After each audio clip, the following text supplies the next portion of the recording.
ॐ सोमनाथाय नमः।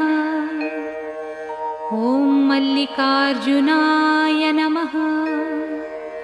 ॐ महाकालेश्वराय नमः।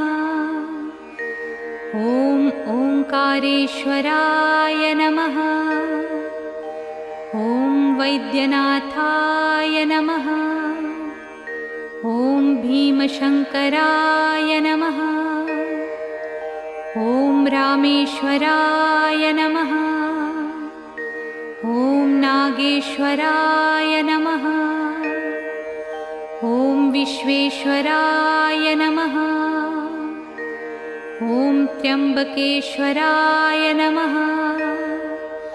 ॐ केदारेश्वराय नमः। ॐ भुस्मेश्वराय नमः।